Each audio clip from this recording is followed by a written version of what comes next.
Anne-Marie Laflamme. Catherine Métivier, on est les cofondatrices d'Atelier B. Anne-Marie et moi, on s'est rencontrés au cégep Marie-Victorin en 2003 environ. Et depuis ce temps-là, on pourrait dire inséparables. On travaille, on fait nos projets ensemble.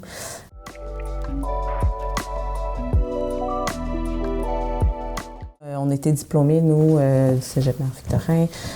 Ensuite, on a décidé de prendre un appartement ensemble pour pouvoir avoir un atelier de couture et travailler sur des projets là, pour le plaisir.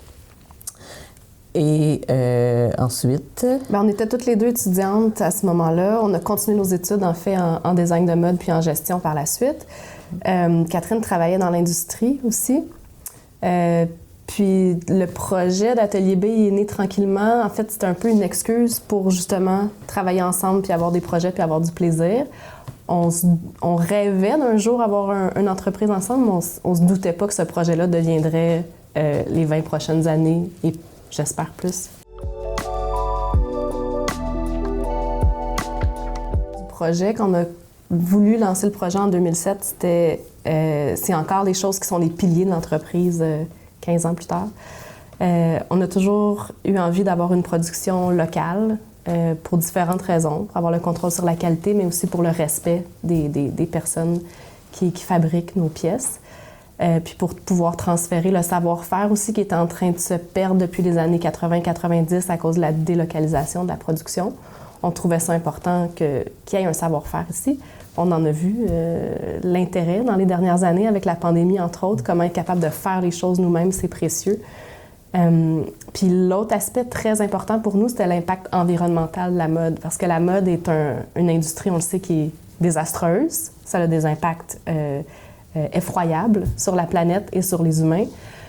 Donc, pour nous, on voyait ça un peu comme un défi de comment on pouvait repenser notre industrie. On était formés à Marie-Victorin comme designer de mode. On avait les compétences pour peut-être essayer de faire les choses différemment, en fait. Puis ça, c'est l'impact environnemental d'Atelier B. Ça a été comme le moteur un peu d'évolution de l'entreprise depuis les 15 dernières années. Puis c'est encore ça aujourd'hui qui nous rend, je pense, différentes.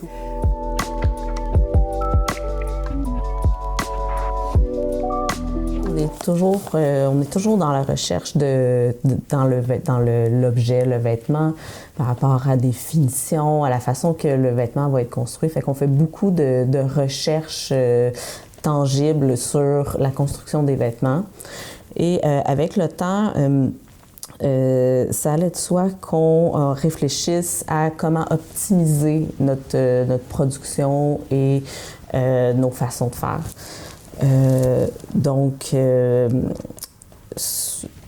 On a décidé, en fait, sans s'en rendre compte, on s'est mis à faire de l'éco-conception juste naturellement. Mm-hmm. Sans même connaître le terme, je pense. Non, c'est ça. Puis, ce que ça veut dire, l'éco-conception, c'est dès à l'étape du dessin, du design, on va réfléchir à comment que le vêtement va être disposé en fin de vie, comment il va optimiser la matière à la confection, à la coupe. Par exemple, on utilise les mêmes boutons depuis, je pense qu'on est rendu à 10 ans, qu'on prend les mêmes boutons à chaque saison parce qu'on s'est rendu compte assez vite qu'à la fin d'une production, d'une saison, on avait des extras de garniture. Donc, des boutons qui faisaient partie de la collection d'avant, des garnitures qui faisaient partie de la collection d'avant. Et on a décidé de standardiser ces éléments-là. Comme ça, ils suivent de saison en saison et on n'a pas de déchets là, par rapport à des garnitures. En fait, c'est qu'on a parlé beaucoup avec d'autres entreprises, puis quand on parlait de ce concept-là, ils voyaient tout leur surplus de garniture qui traînait là, depuis 15 ans, puis ils disaient, c'est vrai, qu'est-ce qu'on fait avec ça? Ils ne savent plus quoi faire. Donc, puis l'avantage de ça aussi, c'est que ça nous permet de réparer les vêtements, même s'ils ont été achetés 4, 5, 6, 7 ans avant. On a encore les bons boutons, les bonnes garnitures, fait que ça nous permet de prolonger la vie de ces vêtements-là facilement, sans avoir besoin de changer tous les boutons, par exemple. Mm-hmm. Fait que ça, c'est l'éco-conception. Mm-hmm. On a un autre projet de recherche qu'on a commencé il y a déjà 3 ans. Je pense que c'est définitivement, pas je pense, je suis certaine, c'est définitivement notre plus gros projet de recherche jusqu'à présent. C'est notre projet de circularité textile. Donc, ça inclut deux programmes à l'intérieur de l'entreprise. Le premier, c'est la collecte de nos vêtements en fin de vie. Comme ça fait 15 ans qu'on crée des vêtements, on se pose souvent la question où sont rendus tous ces vêtements-là.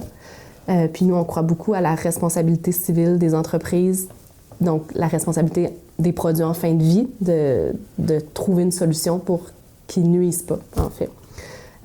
Puis notre communauté a vraiment été enchantée quand on a mis en place ce projet-là. Donc, il y a des vêtements, des fois, que les gens ne portent plus parce qu'ils ne conviennent plus à leur corps, qui a peut-être changé, leur goût, leur style de vie.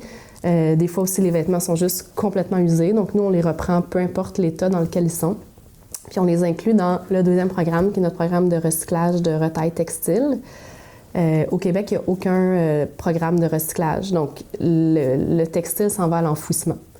On ne peut pas le transformer en d'autres fils, on ne peut pas le transformer dans une autre matière. Il n'y a rien qui se fait à grande échelle. Donc, quand on s'est mis, nous, à réfléchir à ce qui arrivait avec tous nos retails, à la fin d'une production, c'est des sacs et des sacs remplis de retails. Puis c'est une matière qui est très noble. Tu sais, notre tissu vient souvent du Japon, de l'Italie, des fois du Canada. Puis ça a nécessité beaucoup de ressources environnementales et humaines pour cette matière-là. Donc, d'en jeter un pourcentage carrément aux poubelles sans l'avoir utilisé, c'était comme un non-sens. Puis on voyait dans ces sacs-là toutes les magnifiques couleurs de nos collections. Puis on s'est dit, je peux pas croire qu'il n'y a pas moyen de voir cette matière-là comme un nouveau médium. Puis évidemment, avant de penser à notre recyclage de retail, on avait optimisé au maximum la matière. On avait lancé une collection de vêtements pour enfants en 2016 pour utiliser les balances puis les plus grandes retailles. On a fait des petites pluches en collaboration avec notre amie Louise Titine pour essayer de ramasser les plus petits morceaux. Mais là, ce qui restait, c'était vraiment des choses qui n'avaient pas le potentiel d'être cousues parce qu'ils étaient trop petits. Puis on a mesuré que malgré ces choses-là qu'on avait mises en place, c'est entre 1 et 2 tonnes de textiles qu'on envoyait à l'enfouissement chaque année. Donc c'est ça, on est des designers, on s'est dit on va essayer de le voir comme un nouveau médium, qu'est-ce qu'on pourrait faire avec ça?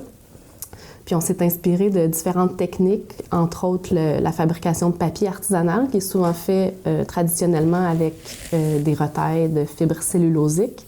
Et ça tombe bien parce que nous, on travaille avec des fibres cellulosiques. Le lin puis le coton, c'est les deux principales fibres avec lesquelles on travaille.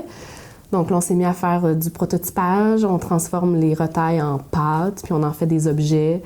C'est un projet de recherche qui est encore en cours, qui évolue. Mais là, on a fait une collection de cintres. Il y a quand même une belle image poétique là, de savoir que le vêtement va être tenu par ses propres retails avec quelque chose de symbolique. Puis le cintre, c'est quand même une signature ici dans la boutique depuis l'ouverture en 2011. On avait créé nos propres cintres, donc visuellement, ça avait un sens pour nous aussi. Puis on travaille, c'est ça, sur une multitude d'objets puis de façons aussi de la transformer. C'est comme une espèce d'arbre.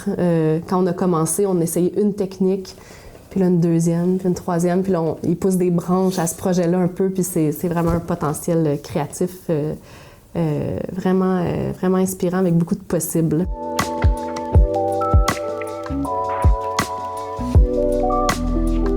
Donc tout ça ici, c'est des tests d'indigo qu'on a fait.